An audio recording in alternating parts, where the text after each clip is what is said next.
Hi there, it's me again. I'm Jen, your teacher, Seafarer. Gusto mo bang maging youth staff or teen staff sa barko? If yes, then this video is for you. If you find this channel useful, don't forget to subscribe and click the bell so you won't miss the latest episode. Hi, welcome to our fourth episode. Last week, we talked about the fun part of being a youth worker on cruise ships. This week, we're going to talk about the serious stuff. In this episode, we're going to talk about children's safety.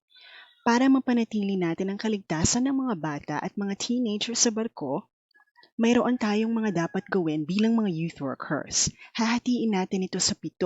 Isa-isahin natin sila. Number 1, important child information. Noong nakaraang linggo, nalaman mo na ang mga bata ay dapat na rehistrado bago makasali sa youth program. Registration is very important. This is the time when you get to talk to the parents for the first time. They will submit or declare important information about their child. There are 2 important things that you really need to pay attention to. These information must be properly encoded in the youth system. These information are letter A, the collecting adults, and letter B, the medical condition of the child. Bakit mahalaga nga ba sila? Ang collecting adult or pick-up person ay tumutukoy sa mga taong pwedeng sumundo at kumuha sa mga bata mula sa mga youth and teen centers. Bilang mga magulang, maaari nilang bigyan ng authorization ang ibang mga tao na pwedeng kapamilya or kaibigan na kumuha sa kanilang mga anak maliban sa kanila. As youth workers, it is our responsibility to give the child back to authorized registered persons only. Tandaan, kahit na ang tao ay kakilala ng bata, kung hindi naman properly documented ang information niya sa ating system, hindi mo maaaring ibigay sa kanya ang bata. Sasabihin rin ng mga magulang kung ang anak nila ay mayroong medical condition. Pinaka-common na dito ang iba't ibang uri ng allergy, katulad ng nut allergy. Some children have severe allergies and we call them anaphylactic. Seryoso at delikado ang kondisyon na ito dahil maaari itong maging sanhi ng pagkamatay kapag hindi nabigyan ng first aid at mabilis na medical care. Ito ang pangunahing dahilan kung bakit nire-require ang mga youth workers na kumuha ng first aid course. Bukod sa iba't ibang uri ng allergy, mayroon ding mga batang pasahero na may diabetes na kadalasan ay pinababaunan ng medical kit ng kanilang mga magulang.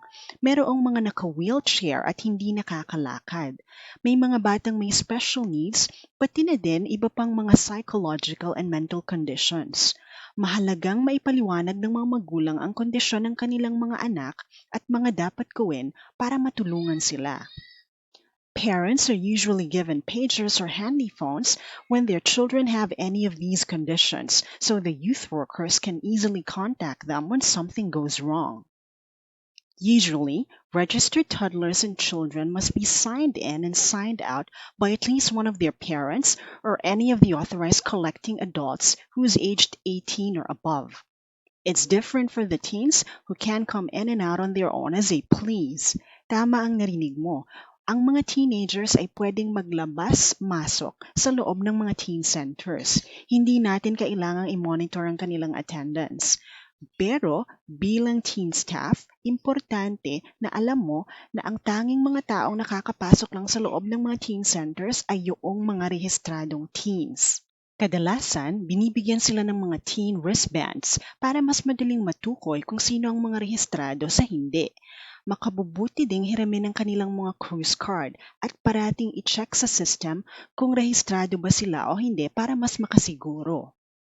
Para naman sa mga tweens na ang edad ay pumapasok sa 12 hanggang 14, may ibang polisiya na ipinatutupad ang iba't ibang mga kumpanya. Depende na rin sa mapapasukan mo. Usually, the parents can give them the privilege and authorization to come in and out on their own. They can also come in and out of the youth or teen centers, but their attendance is monitored and encoded in the system. At syempre, pwede pa rin silang sunduin ng mga magulang nila kung kailan nila gusto. Once a child is signed into our centers, they are a full responsibility. Tayo ang tatay, yung mga magulang at mga guardian nila. We must never lose a child. That's for both inside and outside the youth centers. Ang sino mang makawala ng bata ay maaaring bigyan ng warning na pwedeng maging dahilan ng pagkatanggal sa trabaho. Now let's go to number 3, clean and safe environments. Youth centers are usually big, wide, and filled with many toys and equipment. It's a paradise for kids and a cozy chill-out zone for cruising teens. May maluwag na espasyo para sa mga active games. May mga mesa at upuan para makapagsulat, magkulay, at mag-drawing. Mayroon itong mga video game areas, TV or movie room, air hockey, foosball, at minsan, meron ding indoor playground at mini basketball court. Lahat ng mga kwartong ito ay kailangang mapanatiling malinis at ligtas sa anumang uri ng panganib. As a youth worker, you will be taught the right procedure to clean the place and the many things found in there. There are special chemicals that must be used when cleaning them. These chemicals must be properly labeled and stored. Mahalagang sundin ang mga hakbang na ito para mapanatiling malinis at walang mga mikrobyo na pwedeng pagsimulan ng sakit. Anything that can possibly cause accidents must be immediately addressed and properly reported. Ilan sa mga ito ay basa sa sahig dulot ng pagkatapon ng tubig, paint, pati na din ang aksidenteng pagkaihi ng mga maliliit na bata. Kailangan din i-report ng mga broken toys na kaya pang i-repair, mga faulty electrical equipment at marami pang iba. Itinatawag sa medical center at pinapaalam ang mga batang may nakakahawang sakit tulad ng lagnat, grabing ubo at sipon, lalo na yung mga nagsusuka. Hindi sila maaaring ibalik sa mga youth center hanggat hindi sila nakakahingi ng medical clearance mula sa mga doktor ng barko. Number 4, let's have accidents and incidents. What's the difference between the two? These words are often mixed up, but they are two separate words. Pag-aralan natin ang chart para mapag-iba sila. Accident is always unfortunate and negative. Incident, on the other hand, can either be negative or positive. Accident is something that occurs and causes the loss of life, kinds, or goods. Incident may or may not involve the loss of things. The accident is always unplanned and preferred to be avoided. An incident can be planned or unplanned, or maybe both. As accident is not intentional, it can be called a result of an error. An incident can be either intentional or unintentional, and hence, it is not the result of an error. Finally, all accidents are incidents, but not all incidents are considered accidents. Ngayon, magbigay tayo ng mga halimbawa para mas maintindihan natin ito. Accidents are usually unexpected and is often caused by human or machine errors. Kadalasan ay mayroong nasasaktan at kung lubhang seryoso, maaari itong maging sanhi ng pagkamatay. Sa loob ng center, pwedeng may batang kumain ng maliliit na laruan na maaaring maging dahilan ng pagbara nito sa kanyang hingahan. Pwedeng naipit ang kamay sa pinto, tinamaan ng puck ng air hockey habang naglalaro. We also have what we call toilet accident for very young kids who cannot clean themselves yet. Mahigpit na ipinagbabawal na samahan ng mga bata sa loob ng mga banyo. Kaya kung sila ay hindi pa toilet trained, binibigyan ng mga magulang ng pager upang madali silang makontak para matulungan ng mga anak. Sa labas naman ng center, pwedeng nadapa, nadulas, o nagkabungguan habang naglalaro sa sports court. Pwede ding nalunod habang may activity sa pool. Incident is used to describe anything that happens, may it be positive or negative. Any event that occurs and has a significance for even a moment is an incident. As we've learned before, all accidents are considered incidents, but not all incidents are accidents. Ano-ano ang mga halimbawa ng mga incidents? Sa ilang mga incidents, mayroon ding mga taong nasasaktan, pero ang mga insidente ay hindi parating unexpected. Minsan ito ay planado at piniling gawin.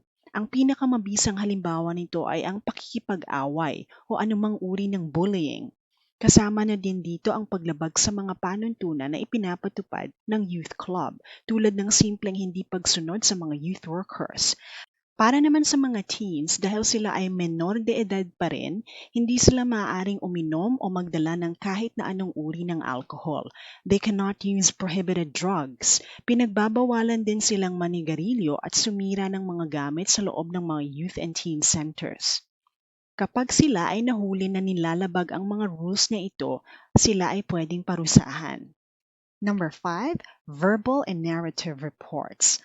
All incidents and accidents, whether they are big or small, must be reported by the youth workers to the manager.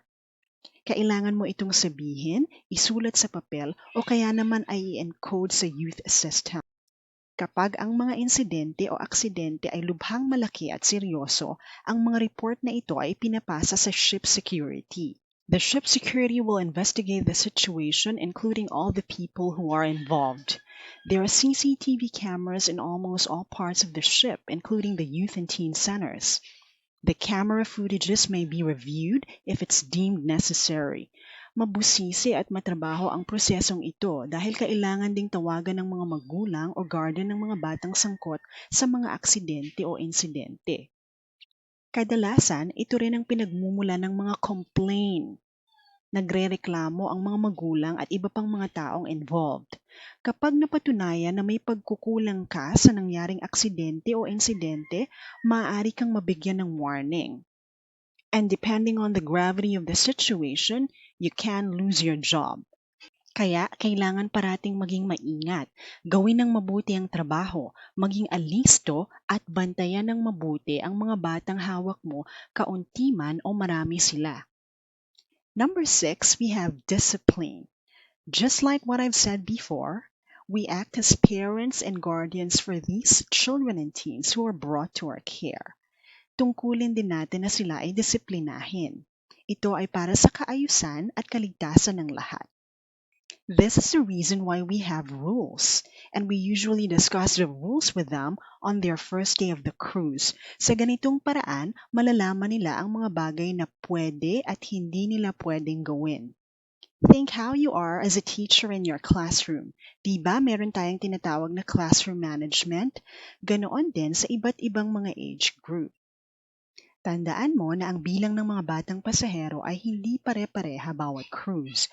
During peak seasons, the numbers will dramatically increase at mahihirapan ka na i-manage sila kung hindi sila makikinig at susunod sa iyo. Ang hindi pagsunod sa mga rules ay may kaakibat na disciplinary measures. Siyempre, sa una ay kakausaping mabuti ang bata at ipapaintindi na mali ang kanyang ginagawa. Pag naulit, pwedeng magbigay ng time out. Pero pag hindi tumigil, maaaring paalisin ang bata sa youth center sa loob ng isang buong araw, depende na sa desisyon ng youth manager.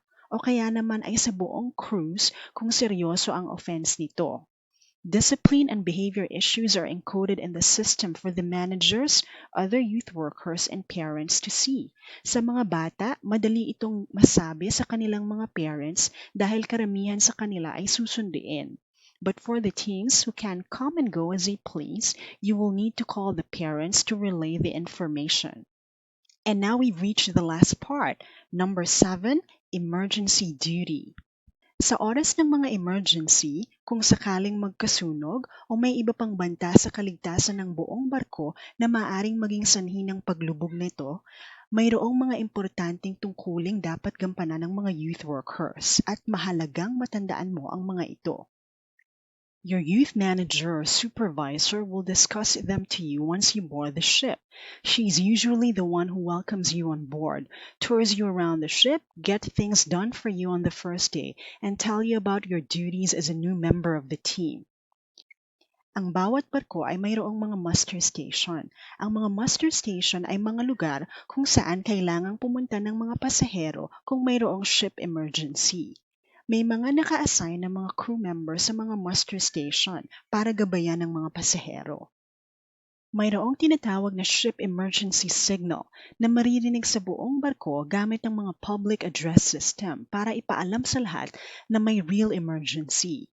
Ideally, when the ship emergency signal is sounded, the parents should go to the youth centers to collect their kids before they go to their muster stations.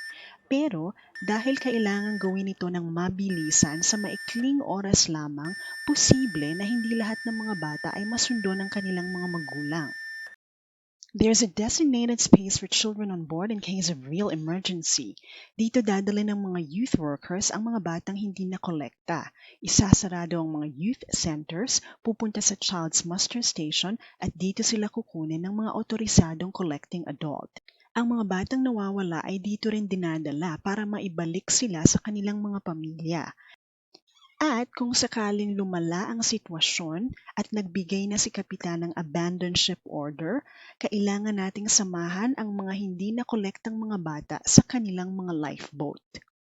Pero syempre, ipagdasal natin na hindi natin maranasan ang bagay na ito. So those are the important parts, but our duties do not end there. We also have menial tasks or what we call side duties. Ito ay tumutukoy sa mga tungkulin natin sa labas ng youth department. Because we're still part of the entertainment team, we help their staff organize and run their activities and shows for the adults. Minsan, kinakailangan din nating tumulong sa ibang mga departamento kung hihingin nila ito. Ilan sa mga departamentong ito ay ang guest services, photography, art, internet, restaurant, at iba pa. And that's it for today. I hope you enjoyed this week's episode. Sana marami kang natutunan na pwede mong gamitin kapag handa ka ng maging youth worker sa dagat. Now that you have a good background of the youth team and the youth workers on board, the next thing that I will teach you is how to become one. What are the different qualifications and how can you apply? That's what we're going to study next. Excited ka na bang malaman? Wait till next week. Yan ang susunod nating pag-uusapan. So please join me again. Also, if you find this channel useful, please don't forget to subscribe and click the bell so you will not miss a latest episode. Thanks for joining me today. This has been Jan, your teacher Seafarer. Happy sailing!